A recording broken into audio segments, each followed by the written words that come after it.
इससे सरकारी और प्राइवेट स्कूल में जो काम करने वाले टीचर हैं, लोग आंदोलित हो गए हैं। अनट्रेन्ड टीचर लगभग 3.25 लाख की संख्या में, ये शिक्षक प्राइवेट स्कूल में भी जिनकी संख्या लगभग 1.5 लाख थी, प्रशिक्षण प्राप्त नहीं थे। एनसीटी जो भारत सरकार की संस्था है, उस संस्था के अनुसार और आरटी एक्ट भी है, उसके अनुसार अब अप्रशिक्षित शिक्षकों को चाहे सरकारी स्कूल हो या प्राइवेट स्कूल, उसमें नौकरी नहीं मिलेगी। जिस वक्त हम भारत सरकार में खुद भी मंत्री थे, उस वक्त इस बात पर विचार हुआ था कि आखिर इतने अनट्रेन्ड लोग हैं और दूसरी ओर जो प्रोविजन है उसके हिसाब से अनट्रेन्ड लोगों को बहाल नहीं करना है या शिक्षक के रूप में उनको नहीं रहना है, तो आखिर इनका क्या होगा। 2 रास्ता था। लगभग 15 लाख संख्या थी देश भर में। रास्ता था कि या तो इन लोगों को सीधे स्कूल से बाहर कर दिया जाए या इनकी ट्रेनिंग की कोई व्यवस्था कराई जाए सेवा में रहते हुए।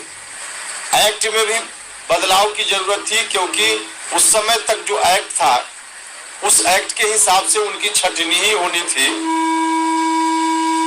तो हम लोगों ने देखा कि इस एक्ट को थोड़ा बदल दिया जाए और छटनी उस वक्त नहीं करते हुए 31 मार्च 2019 तारीख रखी गई कि 2019 31 मार्च तक जो लोग ट्रेनिंग कर लेंगे उनकी सेवा समाप्त नहीं होगी। तो यह परिवर्तन हुआ, पार्लियामेंट से एक्ट बना और साथ ही साथ यह ऐसा परिवर्तन इसलिए किया गया कि इतने दिनों में लोग ट्रेनिंग कर लें, इस बात का मौका उनको दिया गया। लेकिन इतने बड़े पैमाने पर लोग थे कि उनकी ट्रेनिंग आखिर हो तो कैसे हो, और उनको अगर सीधे कहा जाता कि आप कहीं से ट्रेनिंग करके आइए तो फिर स्कूल में बच्चों की पढ़ाई बाधित होती। इतने बड़े पैमाने पर शिक्षकों को स्कूल से एक बार बाहर भी नहीं किया जा सकता था। इसलिए बीच का रास्ता निकाला गया कि इनकी ट्रेनिंग सेवा में रहते हुए हो जाए और इनको नौकरी से हाथ नहीं धोना पड़े। NIOS जो भारत सरकार की ही दूसरी संस्था है, उस संस्था से कहा गया कि एनसीटी से मिलकर आप एक मॉड्यूल बनाइए नया, सेवा में रहते हुए शिक्षकों की ट्रेनिंग कैसे हो पाए। उन्होंने मिलकर एक मॉड्यूल बनाया, उसके अनुसार DLED की ट्रेनिंग उन सभी शिक्षकों को देना तय हुआ और उसके अकॉर्डिंग सामान्य रूप से DLED की ट्रेनिंग होती है 2 वर्षों के लिए। उन 2 वर्षों में लगभग 6 महीना उनका इंटर्नशिप होता है। इंटर्नशिप के दौरान किसी विद्यालय में उनको जाकर पढ़ाना होता है।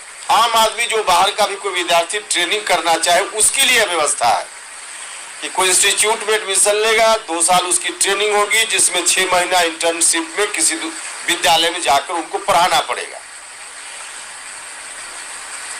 अभी जो बहाल थे लोग टीचर, उनकी ट्रेनिंग के लिए किया गया कि 2 साल नहीं, इनकी ट्रेनिंग के लिए 18 महीना का एक नया मॉड्यूल बनाया गया।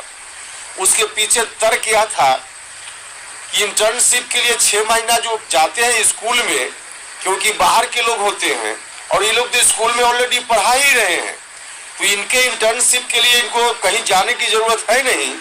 तो 6 महीना की छूट देते हुए 18 महीना का मॉड्यूल बनाकर और उनको ट्रेनिंग देने की व्यवस्था की गई। NIOS के जिम्मे यह काम सौंपा गया कि आप इसका पाठ्यक्रम बनाइए, आप इनको पढ़ने की भी ड्यूटी में रहते हुए पढ़ने की व्यवस्था कीजिए और 31 मार्च 2019 के पहले एग्जाम लीजिए और इनको सर्टिफिकेट दीजिए। NIOS ने ठीक उसी तरह से किया। 18 महीने के लिए पाठ्यक्रम बना, इन लोगों ने पढ़ाई की, परीक्षा हुई, उसमें से जो पास करने वाले थे लोग पास करें या जो फेल करने वाले हैं अलग बात है, जो फेल करें तो हट जाएंगे। अब इसमें प्राइवेट टीचर भी है, प्राइवेट स्कूल में पढ़ाने वाले या सरकारी स्कूल में। ट्रेनिंग एक बार अगर किसी की हो जाती है, उसकी इच्छा हो कि हम अब इस स्कूल में नौकरी नहीं करेंगे, हम कहीं और स्कूल में करेंगे, तो सर्टिफिकेट उसके हाथ में कहीं जाकर वह नौकरी पा सकता है। प्राइवेट में जो खास करके होते हैं टीचर, अब उन लोगों ने ट्रेनिंग कर ली, उन लोगों के मन में हुआ कि क्यों नहीं, हम तो अब एलिजिबल हैं, क्वालिफिकेशन है और ट्रेनिंग भी है, तो हम सरकारी नौकरी भी कर सकते हैं। सोच उनकी बिल्कुल दुरुस्त थी। अब उस विज्ञापन निकला अभी कुछ दिन पहले बिहार सरकार में शिक्षकों की बहाली के लिए। इसी बीच एनसीटी भारत सरकार की जो संस्था है उससे एक गाइडलाइन जारी हुआ, जिसमें कहा जा रहा है कि जो ट्रेनिंग लोगों ने किया है 18 महीना के लिए, इस 24 महीना के इक्विवेलेंट नहीं है, इसलिए इनको नौकरी वहां नहीं दी जाएगी, इनका सर्टिफिकेट उसके लिए मान्य नहीं होगा। अब इसका नतीजा है कि लाखों की संख्या में नौजवान लोग ही उसमें अधिकांशतः हैं। अब उनके अधिकारों से उनको वंचित किया जा रहा है, उनके साथ धोखा हो रहा है, क्योंकि ट्रेनिंग उन्होंने ली है और सरकार की संस्था से ट्रेनिंग ली है। और हम क्योंकि मंत्री थे उस समय, इसलिए हमको जानकारी है, जो विमर्श हुआ जिसके उपरांत सारे निर्णय लिए गए कि 18 महीना बिल्कुल वैलिड होगा, इसलिए कि 6 महीना इंटर्नशिप ऑलरेडी उनका है ही, स्कूल में पढ़ाई रहे। अब आज अगर कोई भी संस्था, चाहे भारत सरकार की हो या राज्य की सरकार की ओर से कहा जा रहा है कि नहीं, आपको आपकी डिग्री को उसके इक्विवेलेंट नहीं माना जाएगा और बाकी जो अभी वैकेंसीज निकल रही है उसके एलिजिबल आप नहीं हैं, यह सरासर अन्याय है, नौजवानों के खिलाफ अन्याय है।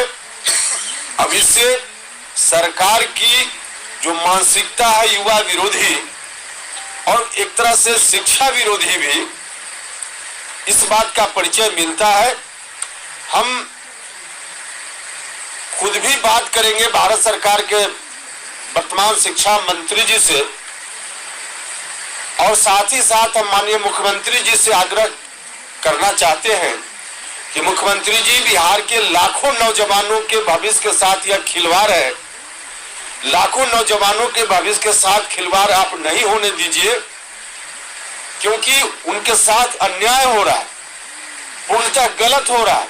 इसलिए आप इंटरफेयर कीजिए, आप बात कीजिए भारत सरकार के वर्तमान शिक्षा मंत्री से, या जहां आवश्यकता महसूस कीजिए वहां बात कीजिए।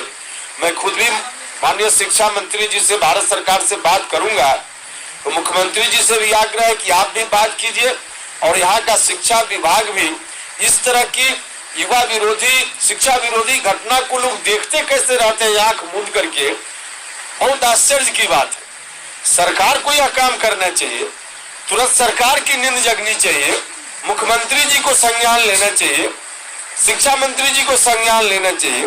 कोई गलत निर्णय किसी कारण से अगर आ जाता है, इसमें जो हुआ है उसको याद दिलाने की जरूरत है, तो याद दिलाने का काम मैं भी करूंगा।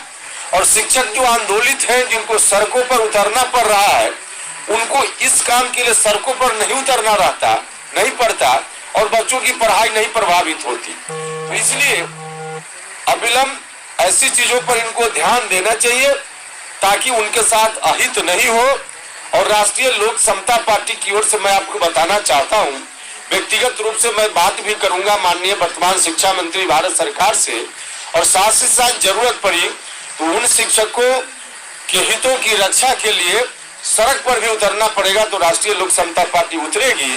लेकिन ऐसे लाखों नौजवान शिक्षकों के, उनके भविष्य के साथ खिलवाड़ होते हुए हम नहीं देखेंगे।